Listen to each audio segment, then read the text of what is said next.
বাংলাদেশ আর পাকিস্তান আর ভারত এই তিনটা দেশে এই দোয়া নিয়ে এখন ভেজাল চলছে।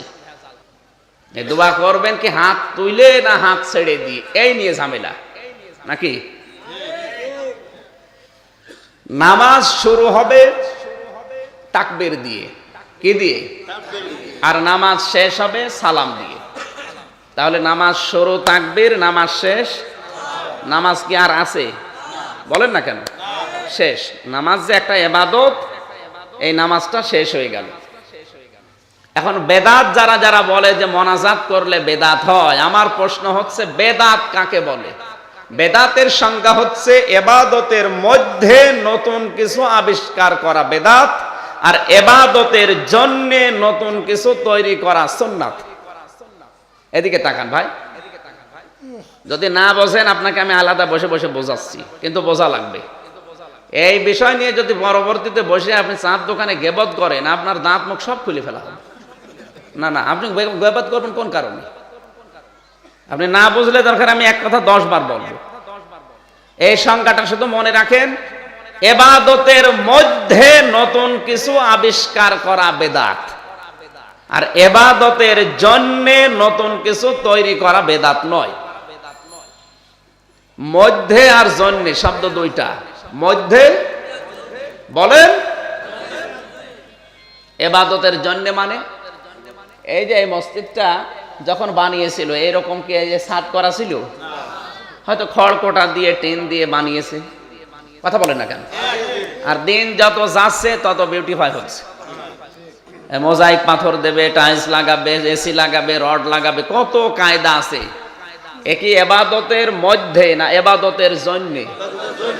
এই যে এত ছোট্ট একটা কথা, ইবাদতের জন্য আপনি দুনিয়ায় যা করবেন এটা বেদাত হবে না, কিন্তু ইবাদতের মধ্যে যদি কিছু করেন ওটা কিন্তু বেদাত হবে। ইবাদতের মধ্যে মানে জিকির একটা ইবাদত। জিকির বলেন না কেন? এখন জিকির যদি ইবাদত হয় অবশ্যই তার নিয়ম আছে, তার নির্ধারিত কোনো শব্দ আছে। জিকির ইবাদত, জিকিরের নির্ধারিত শব্দ আমরা হাদিসে পেয়েছি 4টা। সুবহানাল্লাহ, আলহামদুলিল্লাহ, লা ইলাহা ইল্লাল্লাহু, আল্লাহু আকবার। এই 4টা হচ্ছে জিকিরের শব্দ, 4টা।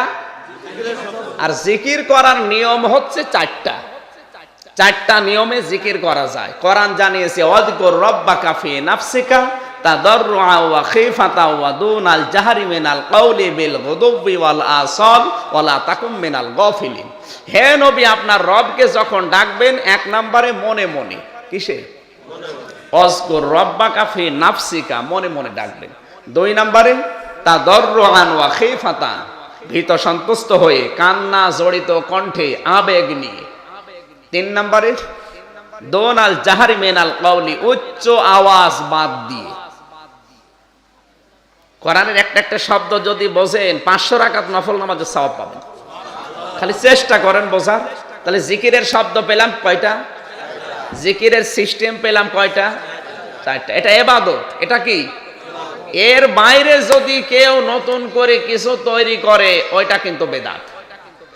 তাহলে এই 4টা শব্দের বাইরে যত শব্দ দিয়ে বাংলাদেশে জিকির হয়, যেমন হু হু, একই জিকির, কি? বেদাত। এটা কি? এরপরে যে 4টা নিয়ম বললাম, মনে মনে, ভীত সন্তুষ্ট হয়ে, কান্না জড়িত কণ্ঠে, উচ্চ আওয়াজ বাদ দিয়ে।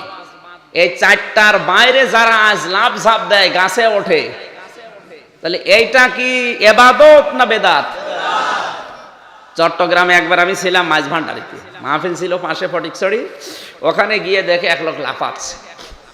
এক মুরব্বীকে হাত ধরে বললাম, দাদা লাফান। লাফায় মানে জিকির করছে।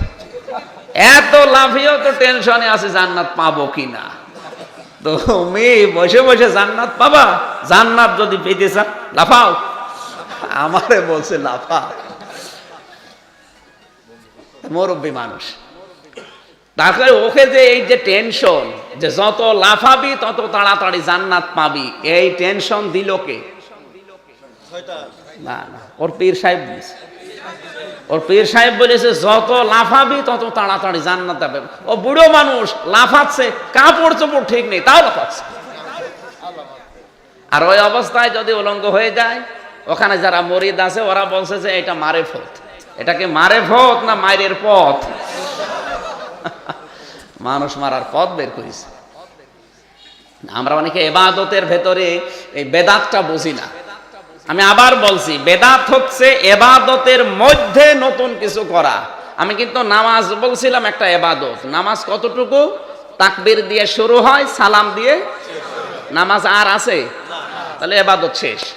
এর বাইরে যদি কেউ মোনাজাত করে, এটা কি নামাজের মধ্যে? বলেন না কেন বাইরে? এখন যদি বলেন রাসূলুল্লাহ কোনদিন করেছে কিনা, হ্যাঁ, রাসূলুল্লাহ নামাজের পরে আমরা যেভাবে করি জোরে জোরে আমিন আমিন, এইটা ঠিক না। এটা ঠিক না এই কারণে, কয়েকটা কারণ আছে। আমি নামাজ শেষ করার পরে যদি সালাম ফিরিয়ে বলি আল্লাহুম্মা আমিন রব্বানা আতিনা ফিদ দুনিয়া হাসানা, আর আপনি সামনে থেকে যদি পেছনে থেকে বলেন আল্লাহুম্মা আমিন আল্লাহুম্মা আমিন, পেছনে হয়তো 10-12 জন নামাজ পায়নি, ওদের নামাজ কি আর ঠিক থাকবে না ভুল হয়ে যাবে? এইটা ঠিক না।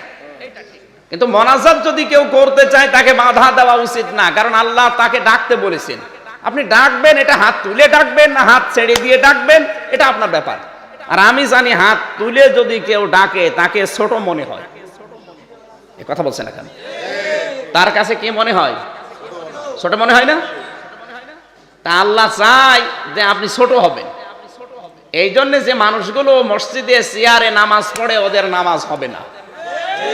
কেন? চেয়ারে নামাজ পড়লে ক্ষতি হয় দুইটা। এক নম্বরে ক্ষতি হচ্ছে যারা চেয়ারে নামাজ পড়ে ওরা কমপক্ষে 1 বিগত থেকে 1 হাত কাতারের বাইরে চলে যায়। তার মানে ওদের কারণে কাতার বাঁকা হয়ে যায়। আর কাতার বাঁকা হলে নামাজ হয়? কাতার বাঁকা হলে নামাজ তো হয় না। শুধু তা না, কাতার বাঁকা হলে যার কারণে বাঁকা হচ্ছে ওর অন্তর আল্লাহ বাঁকা করে দেয়, হেদায়েত আর দেয় না। 2 নম্বরে চেয়ারে যারা নামাজ পড়ে তাদের একটু ভাবসাব আলাদা। অথচ নামাজের নিয়মে আল্লাহ দিয়েছেন যে মানুষ যেন অন্তত আমার কাছে ছোট হয়, ও যে গোলাম এটা যেন প্রকাশ পায় যে ও আমার গোলাম। আর আপনি না চেয়ারম্যানের মতো চেয়ারে নামাজ পড়ছেন, মনে হচ্ছে যে ও মস্তান। না, এটা আল্লাহ দেখতে চায় না ভাই। নবীজি নামাজের নিয়ম দিয়েছেন, কোন মানুষ যদি দাঁড়িয়ে নামাজ পড়তে অক্ষম হয়, নামাজ এত গুরুত্বপূর্ণ একটা বিধান, এত গুরুত্বপূর্ণ বিধান, মহিলাদের যখন সন্তান পৃথিবীতে আসে ওই সময়ও যদি ওর নামাজের সময় হয়ে যায়, তোলার ভেতরে ওই মহিলাকে বিছিয়ে ওকে বলো নামাজ পড়তে। কত গুরুত্বপূর্ণ বিধান চিন্তা করেছেন? যেখানে জীবন মরণ নিয়ে টানাটানি, সেখানেও নামাজ বাদ দেওয়া জায়েজ নেই। যে কোনো কায়দায় আপনাকে পড়া লাগবে। সমুদ্রের ভেতরে মনে করেন জাহাজ ডুবে গেছে, এই অবস্থায় যদি নামাজের সময় হয়ে যায়, আল্লাহর নবী বলেন একটা তক্তা যদি খুঁজে পাও, 1 হাত দিয়ে তক্তা ধরে রাখবা আর 1 হাত দিয়ে ইশারায় হলেও নামাজ পড়বা। পশ্চিম কোন দিকেও ঠিক করার দরকার নেই, তাও পড়া লাগবে। আর আপনি চা খেতে খেতে আসরের নামাজ পড়েন না, আপনি মানুষ। মুসা আলাইহিস সালামের জামানায় একজন যুবতী মেয়ে এসে বলেছে, হে নবী মুসা, আমি জিনা করেছিলাম যৌবনের তাড়নায়, আমি গর্ভবতী হয়েছিলাম, সন্তান পেটে আসার পরে গোপনে ওরে জন্ম দিয়েছি, কিন্তু আমার ভয় লাগছিল যেহেতু এর বাবা ঠিক নেই। আর যারা দুনিয়ায় অবৈধ এরা বড় হওয়ার পরে আল্লাহর কিতাবের বিরুদ্ধে লেগে যায়। যারা অবৈধ সন্তান এরা আল্লাহর আসমানি কিতাবের বিরুদ্ধে উচ্চারণ করে বেশি। কথা বুঝতেছেন? এটা প্রমাণ হয়ে গেছে আগে।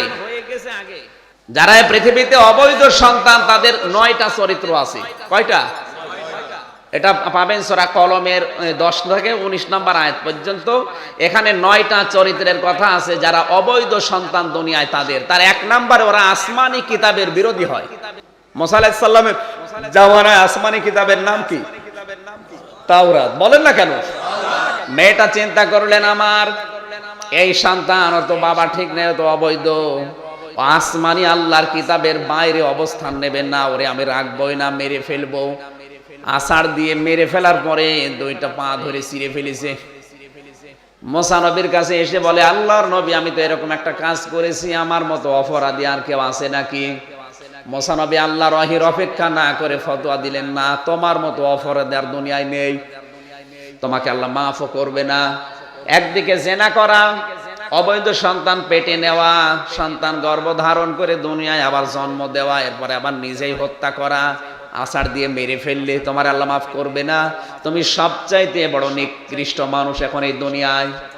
সঙ্গে সঙ্গে হযরতে জিবরাইল এসে বলেন, ইয়া আখি মুসা, হে ভাই মুসা, আমার আল্লাহ পাক আমাকে একটা ওহী দিয়ে পাঠিয়েছেন যে এই মহিলার চাইতে নিকৃষ্ট মানুষ আল্লাহর কাছে আছে।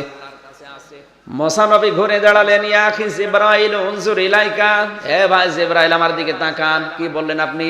এই মহিলার চাইতে খারাপ মানুষ আবার কে? ফেরেশতা জিবরাইল বলে, মুসা নবী এই কথাটা জানাতে আল্লাহ আমাকে পাঠিয়েছে যে এই মহিলার চাইতে নিকৃষ্ট মানুষ আল্লাহর কাছে তারা যারা সুস্থ থাকার পরেও নামাজ পড়ে না। তার মানে নামাজ না পড়া মানুষ হত্যা করার চাইতেও খারাপ কাজ, নামাজ না পড়া জেনা করার চাইতেও খারাপ কাজ। না, এই দোষটা শুধু যারা নামাজ পড়ে না আমি তাদের দেই না। ফজরের নামাজে মানুষ বেশি হয় না কম হয়? কম হলে আমরা কি বলি যে এলাকার মানুষ নামাজ পড়ে না, আসে না?